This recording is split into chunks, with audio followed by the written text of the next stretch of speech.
It starts with you because when you embrace your own uniqueness, so will your team. When you demonstrate self-confidence, self-worth, and your strengths, they will feel the permission to do the same. And when you tell your stories, so will they. At this intersection of strength, vulnerability, and uniqueness, that's where thriving begins. Very powerful words of wisdom, isn't it? These are quoted by Melissa Boggs. Melissa Boggs is a keynote speaker, leadership coach, and employee experience designer. She is host of the Wild Hearts at Work podcast, redefining our relationship with work through stories and conversations with those challenging the status quo of today's workplace. Melissa is the former co-CEO of Scrum Alliance with a background in leadership, business, and product development. She is a former non-profit board member and having served on the board of directors for both Scrum Alliance and Agile Denver.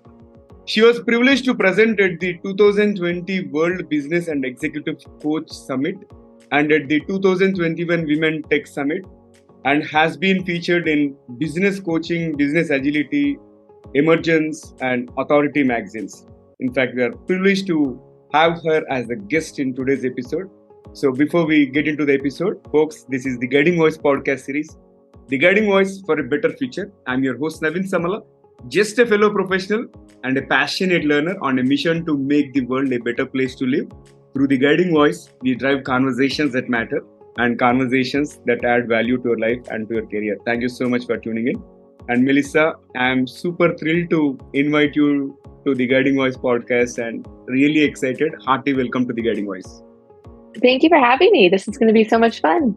Absolutely. And I'm looking forward to this conversation. I've been waiting. And in fact, we had to cancel this meeting a couple of times because of personal constraints. And however, finally we are here. And I'm so glad that we are doing it, Melissa. So, Melissa, can you share the top 3 things that have attributed to your success so far, so that our audience will get to know your success mantra? Top 3 things that have contributed to my success. I think one is that I have a tendency to dream really, really big, to believe that things are possible that might seem a little impossible at first. My parents were those types of parents that led you to think that you could do anything you put your mind to, and I have held on to that. So I can imagine these really big things and then, work hard to make them happen. They don't just happen easily, for sure. I think the second is, along with that comes an amount of courage that I have had to cultivate. I wasn't born with, an extreme amount of courage, but through trying some of those big things and finding out that even if I didn't succeed in them, I still survived, still made it, I still learned something, has led me to be a little less afraid to try things. And even when I am afraid, recognizing that I can just push through that fear and try whatever the new thing is. And then the third thing I think contributed to my success, continues to, is I just have an incredible support network. I was very, very fortunate to create a community of friends, or find a community of friends who sees those things about me and doesn't see them as me being naive or, silly, but rather encourages me to follow, those big dreams and follow that courage. And they support me in doing that. And so that has made all of the difference in my ability to, see those things through to, again, either success or failure, but we all learn from both. Wow. So it is said that you are the average of 5 people. I think you are surrounded by some great personalities who have been a great ecosystem for you. And on that note, yeah. So Melissa, I'm also curious to understand and learn from you. What are the challenges that you have resolved as a co-CEO of Scrum Alliance? Because Scrum Alliance has given a lot to the world, and everybody look up to that as an institute which actually has faced the world of IT, to be honest, right? Because Scrum is something which is ruling the project management industry at this moment. So being a co-CEO, what kind of challenges did you face and how did you resolve them? Sure. So first, it's important to just recognize I've actually I spent 2 years at Scrum Alliance, Hmm. and I've actually now been gone for over 2 years, and so the challenges are still pertinent, but I'm sure they're facing very different challenges now than they were when I was there. But I joined Scrum Alliance as the Chief Scrum Master and the co CEO in January of 2019. And the first challenge was that, quite frankly, as an organization who is the largest association for Scrum practitioners and Agile practitioners, there were a lot of things within the organization that could have benefited from more Agile values and principles. They were actually quite traditional when I joined, a traditional structure, a traditional way of working, more or less. And so one of the first challenges was just, figuring out as an Agilist myself, I had already been an Agile coach for a number of years at that point. How do I come in as a leader and help to instill those values, but do it in a servant leadership posture? And it took some time, it took some difficulty, but we were able to really embrace the agile values and principles in a way that I had not had the experience of doing in other organizations because I didn't have the authority Yeah. and the leadership position to make sure that that happened. So that was one way, and it was fantastic. Like, we had a wonderful time once we got past some of the hard initial things that most organizations deal with at the beginning.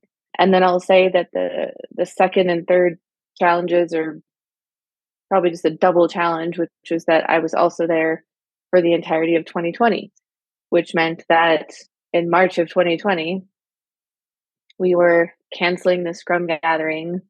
We were trying to understand, how to work. We already had sort of a remote attitude. We worked from home on Fridays, but how to work through a pandemic. Like everyone, we were dealing with that. And as an organization whose, primary means of connecting with our community was through our classes that were in person, there was a major overhaul that had to be done to allow those classes to continue virtually, to allow our staff to understand how to support that and handle that and work with our trainers and with our coaches. And so I'd say that that was the other big challenge that maybe encompasses number two and number three. Wow. I think these challenges will remain with us forever and make us really strong. And Melissa, why do you think agile adoption has increased in the last decade and a half? If I talk about my agile journey, I got my Scrum certification in 2010 time frame. And at that time, businesses were not keen in terms of adapting agile practices because the business owner slash product owner involvement was a must. But over a period of time, if you observe, the adoption has increased. So what do you think has contributed to the increase in agile adoption? I think it's two things, and not all good, unfortunately. I think first, I mean, the future that the Agile Manifesto signers saw coming has arrived. They saw that the speed of technology was increasing, that as technology sped up, so was everything else, right? The business needed to be able to keep up with these technology changes. And so that future has arrived. I mean, it's been here for a while, and I think the business world is sort of just catching up to that idea, as well as the idea, kind of as a subtopic of that, that it's not just IT that needs to be more adaptable. The business as a whole, including our technology, needs to be able to move with those changes. So I'd call that a win. I think that's actually a good thing. The businesses are starting to recognize that. The other side of the coin that I don't necessarily think is bad, but it has a shadow, is that once business started to recognize that, we became an industry. It started as a movement, right? The manifesto signers were not setting out to start an industry. they were starting a movement of different ways of working. But once we saw that money could be made from it, just like anything else in our world, we collectively started to sell things like classes and online courses and workshops. And I think it's great that the message is getting out there. Yeah. What I do worry about is the dilution of the values and the principles that we started with. That as we start to sell things more, we're less focused on, no, this is really what this was all about. And I have a keynote talk called The Truth About Agile. And I talk about that exactly, about where this all came from, why it's important that we still understand those values and the principles and not just the check boxes of Scrum. So I think the fact that we started marketing it and selling it is what increased adoption. And again, that can be great, but there's a shadow if we're only worried about selling things. Yeah. Okay. And Melissa, moving forward, this talking about the servant leadership, this has been popularized as agile adoption has increased. So, in your opinion, what is true servant leadership is all about? I mean, more or less, it's in the name, and that is service, right? Seeing leadership as not an opportunity to tell people what to do, but rather an opportunity to create an environment of service. At Scrum Alliance, I was very much of the mindset that my partner and I were at the bottom of the organizational pyramid. We were there to support our teams. We were very much a self-organizing model, and they had a lot of authority and a lot of power in their teams, and we were here to get things out of their way. And we very much embraced that. And I think it's very powerful because the opposite is the folks furthest away from the work in positions of power making decisions and sometimes creating barriers, frankly. So I think true servant leadership is recognizing that your role is to, for me, my role was to be the leader that in some cases I didn't have. And in other cases, I had amazing leaders who were servant leaders and like emulating them and being that for them.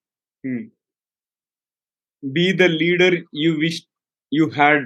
This is the quote which comes to my mind. Good Exactly. One. Yeah, that's great. And now let's talk about bridging the gap between leadership and employees. Some organizations do a fantastic job, but others still try to cope up with it. And what are your tips to bridge the gap? Sure. This is my favorite topic. So this is essentially what I do in my work, is that I have now had the opportunity, especially through my role at Scrum Alliance, to be on both sides of that spectrum, right? I've certainly been an employee for, a good portion of my career, but I also then had the opportunity to be in that quote unquote top leader seat. And so I have an incredible amount of empathy now for both, for the teams and the employees, as well as these leaders who really, I am one of those people that believes that everyone is doing the best that they can. So even these leaders are doing the best that they can, but they can't always see each other. So, a couple of the things that I work with leaders on in bridging that gap is recognizing how to build trust and openly talking about trust in their organization and creating an opportunity for the teams to do the same, for folks in the teams to say, well, actually, I'm having a hard time trusting because you tell me that I can make this decision and then you reverse it, when I've made the decision, or you tell me I can make this decision, but I don't have the information to make a good decision.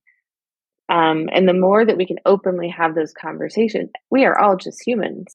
And I think for so long, especially generationally, we've been taught that like leaders shouldn't admit fault and leaders shouldn't appear weak and et cetera, et cetera, et cetera. And I just openly challenge that idea. A leader is simply another role in the same organization. They're still humans. They still make mistakes. They still want to be liked. Even if they seem like they don't, they still really want to be liked. And so just helping everyone in the situation to kind of recognize their humanness and the humanness of everyone else, as well as recognizing that there are some generational, societal, cultural things that are creating that gap sometimes. It's not always. But sometimes it's, the leader is 25 years older than the people that they're working with. And sometimes they can take that as well, I'm better than you. Or they can take it as a moment to go, hey, you might know something I don't because, you are in touch with technology in a way that I wasn't. So helping them to recognize those differences and acknowledge them instead of pretending that they don't exist and missing an opportunity to maybe use them to our advantage in the relationship. Mhm. And I'll say lastly, I think that's just it, is recognizing that even though it's not a one-to-one relationship, Yeah.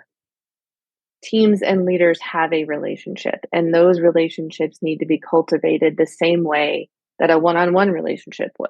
We have Mhm. to be intentional. We have to communicate.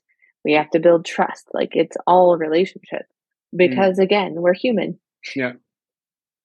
And being open, being authentic, and also be vulnerable. Let people understand your weaknesses as well. That is my key takeaway. And thank you for sharing that.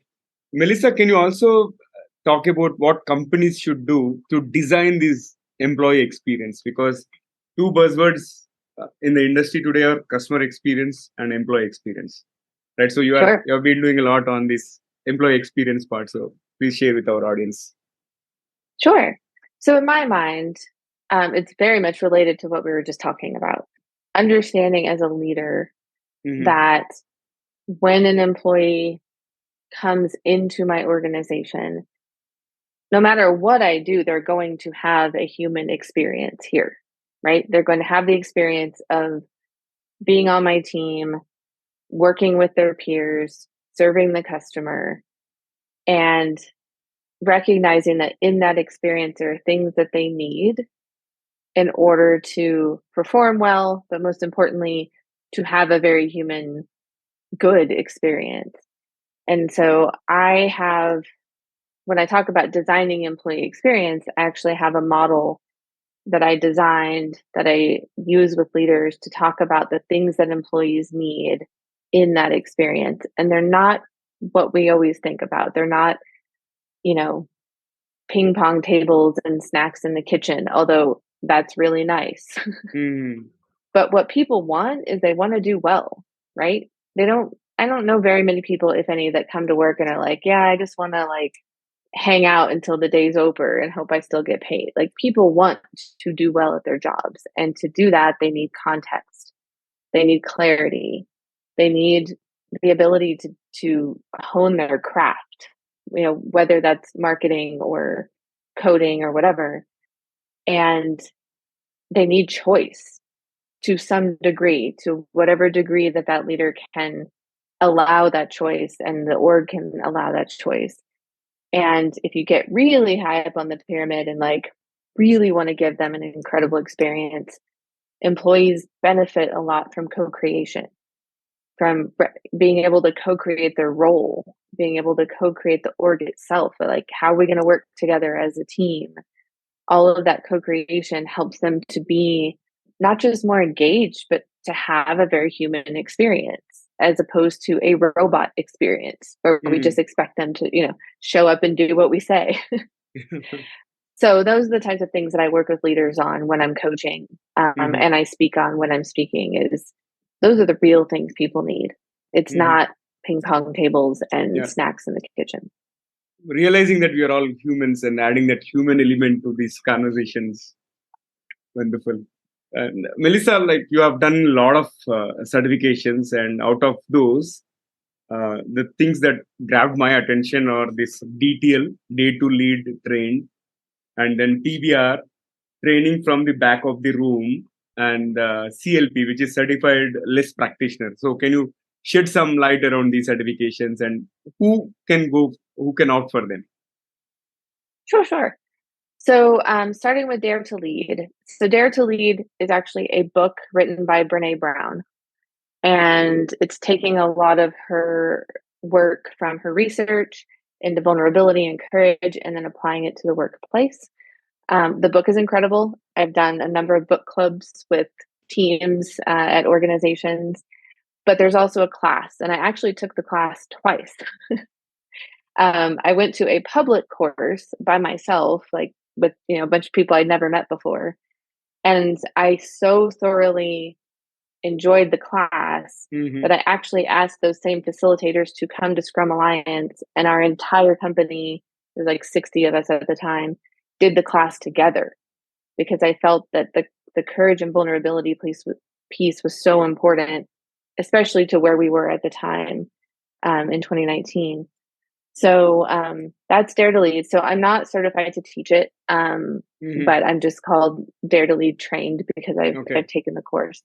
And you can go to Brene Brown's website, and if you just look up the course, it'll tell you, someone in your area who teaches the course. It was, again, incredible. I took it twice. It was so good. TBR is Training from the Back of the Room, also a book by Sharon Bowman. And this is a book about facilitating and leading and training. It uses brain science, and it's essentially about how we needed to move away from the teaching and training where I am the expert and everyone looks at me and they just take the notes of what I said to, no, I'm going to create, again, an experience through activities, through conversation. There's a whole bunch of different techniques that Sharon talks about in the book and in her class, where I'm actually, it's kind of like servant leadership for training. Mm-hmm. It's like I'm placing myself at the back of the room. I am not the center of attention. I am creating an experience and an environment where people can learn together. And I'm simply just providing the information and designing the class. And there are a lot of agile oriented trainers who use this method. So most folks who are going to like in-person classes with a lot of the agile and scrum trainers that I know are using the TBR method. So I took the class from Sharon. If I remember correctly, she doesn't actually teach it anymore. I think she's retired, but there are a number of folks that she had trained and certified to teach it on her behalf. So it's also a great class. It's really fun because, of course, the class itself uses the method. So it's a lot of activity, it's a lot of drawing and fun. It feels like you're, in school again, doing arts and crafts sometimes. And then the other one was LESS. CLP, Certified Less Practitioner. Yeah. Yes. So LESS stands for Large Scale Scrum, and it is a scaling framework. I would call it a competitor to SAFe, and it is but I would call it much more organic than SAFe. It was designed by Boggs and Craig Larman. And I believe Craig still teaches it, the class. I think Boggs does as well in Europe. And yeah, it's a scaling framework of Scrum. I honestly just simply took the class once and I used some of the elements, although I don't particularly subscribe to one single scaling framework. I am of the belief that you need to understand your organization and only apply the elements that you need in your organization so that we don't over prescribe frameworks. But yeah, I took that class, I think in 2018, and then haven't particularly been super involved since then. But it was a very interesting class. I will mention I took it from Craig, and Craig uses some really cool, I cannot remember the name of it right now. Ways of sort of drawing the organization and the communication patterns in the organization. So literally drawing them almost like not a flow chart, but the connections between people and the connections. Mind map kind of thing. Mind map kind of. Kind of, but it's related to systems thinking. I think it's called systems modeling, Okay. Hmm. but it's really interesting. And that was, I mean, it was fun to learn the LESS framework. Even more fun was to learn how to use that technique for drawing, Hmm. and like understanding what's going on in your organization. So Yeah. So what I noticed from our conversation is you have that appetite for continuous learning. You have been upgrading yourself from time to time, and which is kind of truly inspiring. Let's yeah, switch gears now. Talk a bit about your podcast, Wild Hearts at Work. Right. So, why did you start the podcast, and who are the audience? What kind of content are you creating? so I started the podcast because in my role as a speaker and as a coach in the world, I was hearing all of these awesome stories from folks that you might hear them at a conference, but other than that, like these stories weren't getting out into the world. And Hmm. every time I would hear one of these stories, I would think back to when I was sort of early in my challenging the status quo journey, and how hearing these stories would have helped me. Hmm. Hmm. There definitely have been times in my journey where I felt very alone. Felt like I was the only person who was like not interested in just doing what we'd always done. And of course that wasn't true, but it felt that way. And so a lot of my work in general is sort of like I don't want people to feel alone. So I want to create community around, the types of things that we're doing in our work. And so that's where it started. And so yeah, what I do is I bring on folks to talk about either things that they have done that are very different, very practical things in the corporate setting that are like not typical, or topics that are not typical. Um, so I had a woman come on. I don't honestly remember which season it was, but all of her work is around intuition and intuition in the workplace. And that felt like it was very much challenging the status quo because we don't talk about intuition in the workplace, right? Like people kind of look at that sometimes like, oh, that's too woo woo, But the things that she said were extremely practical Hmm. and they made a lot of sense in the workplace. And so that is the content that I try to bring on is either, again, stories of things that people have done, like hire differently or pay people differently or whatever, or topics that are usually kind of taboo in the workplace. My highest downloaded episode was, in fact, the last one that came out at the end of season 2. That was social justice in the workplace. And I think that one has been out for a year and I still get downloads every week. Like people are really Hmm. interested in this particular episode. Wow. Yeah. And moving to the personal side, like why were you described as a spitfire, a calming force, and also an unapologetic rebel?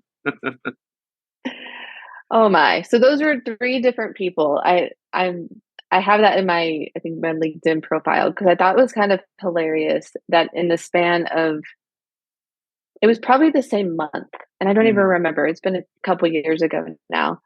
But like three different people described me as that and those all seemed me, like they did describe me and at the same time seemed very contrasting. So it was really funny.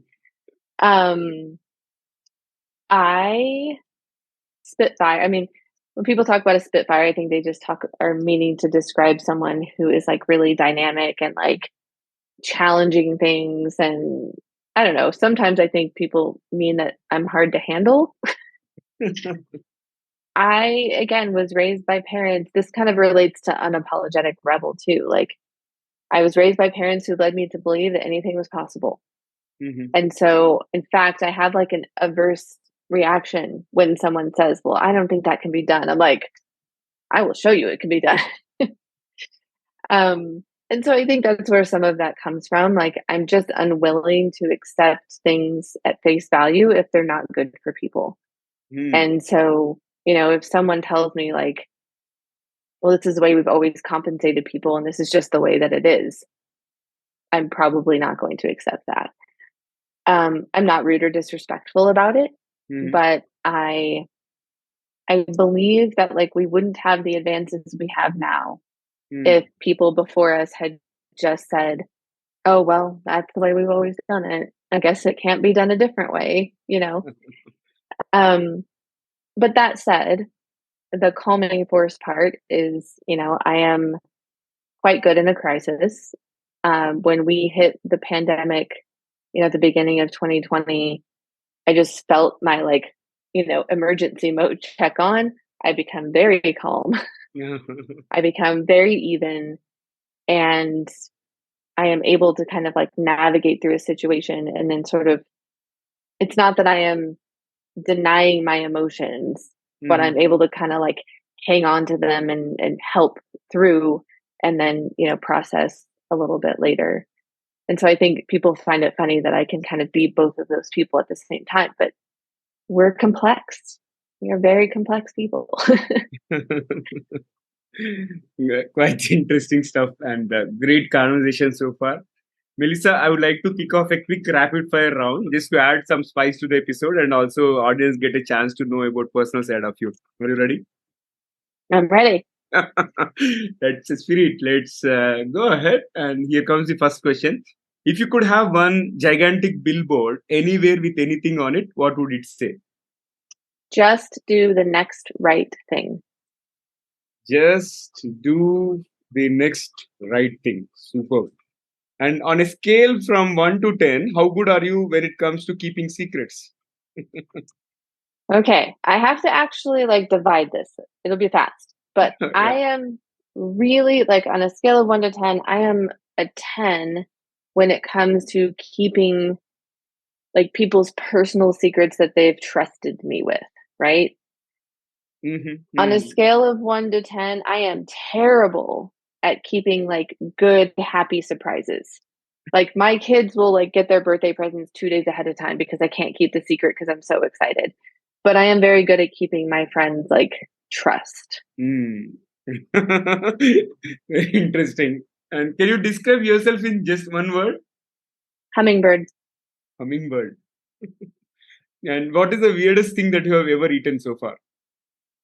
So I'm not very big on like I'm not very brave with food. I'm brave with everything else in my life, but not with food.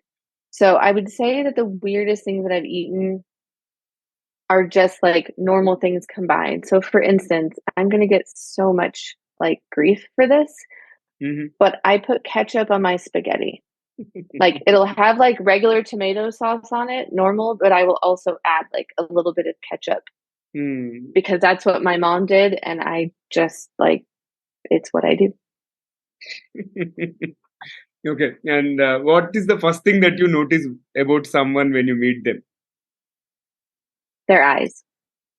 Okay. And last one for the rapid fire.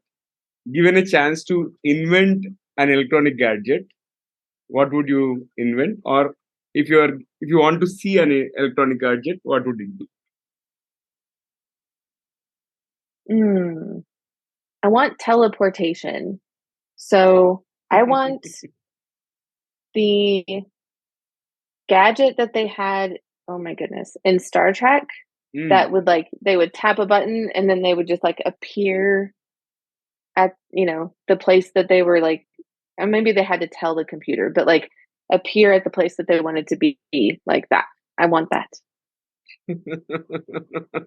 It will save a lot of time and a dream of many of the guests as well. All right, that was a great rapid fire, Melissa. With that, let's flip back to the mainstream. And what will be your one piece of advice to those aspiring to make big in their careers? My one piece of advice would be, well, it was what was on the billboard. Just do the next right thing. So I'll explain this really quick. Yeah, sure. This actually came from the movie Frozen 2, the Disney movie. But it's the idea that like you can get really overwhelmed by looking at, the huge mountain that you have to climb, or if you're in school and you've still got 3 years left of college or whatever it might be, we can get really overwhelmed by the hugeness of it. Yeah.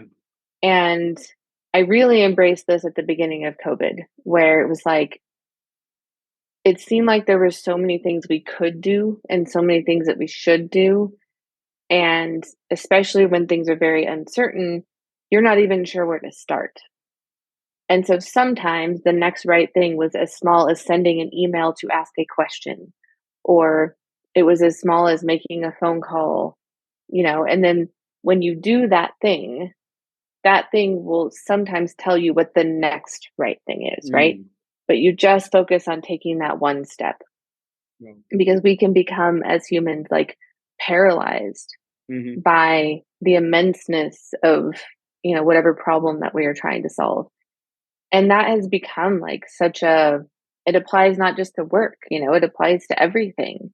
Yeah. Just breaking it down. I mean, really, it's what agile is all about. Yeah. But, again, very applicable to, in our house right now, we're going through like some decluttering where we're trying to get rid of stuff and, organize our house. Well, we're just going to do this one wall or this one closet. And once you've done that, then it gives you the motivation. You kind of check something off, you feel accomplished. But sometimes it's like, oh, well, we did that one and we should do this other closet because it's some of the same stuff that we need to donate. You know what I mean? Yeah. So it strings you to the next thing, help you know what the next right thing is. And I think that's true for careers too. Very nice. I think it's in line with continuous improvement and small incremental change, right? Awesome. Exactly. Awesome. And how has been your experience having joined as a guest on my platform? You have great questions. This has been very fun.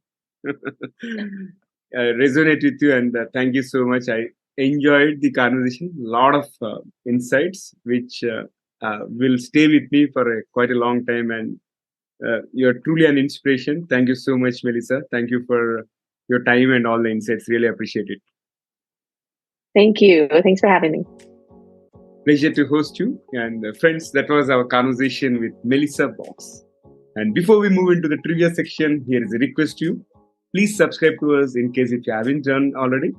Also, if you are listening to this episode on Spotify or Apple, and if you are not following us already, request you to follow. And if possible, leave a rating and review so that we'll reach wider audience. Also, if you have loved this conversation and found the episode useful, request you to share with at least 3 of your friends or colleagues who can benefit from the guiding voice. Thank you so much in advance. Now, let's hop into the trivia segment of today's episode. Today we had an amazing discussion about how to bridge the gap between leaders and employees, about servant leadership, about agile, and various other stuff. I thought I'll present you a few facts about the job-seeking patterns of millennials. 67% of those millennials are seeking better or new jobs. And if you observe in the workforce today, diversity and inclusion are important to employees. Millennials are often after leadership development and wherein they're looking for an opportunity to learn, grow, and develop effective comm skills. And the facts about leadership show that these job seekers look at more than the compensation. They are now shopping for jobs that best align with their life goals and needs. And that's why they're looking for some leadership positions. Likewise, if you have come across any interesting patterns that you have observed with regard to millennial job shopping, request you to leave a comment if you are watching this on YouTube or if you have found this episode on any other social media platform. Leave a comment. I would be happy to review that. And that's all for today. Thank you so much for joining me, folks. Also, do not forget to share your topic recommendations and guest speaker suggestions either through social media or you can email me at theguidingvoiceforyou@gmail.com. I'm your host, Naveen Samala, just a fellow professional and a passionate learner on a mission to make the world a better place to live through conversations that matter and conversations that add value to your life and to your career. Until next time, bye-bye. Signing off for now. See you all in the next episode with another wonderful guest.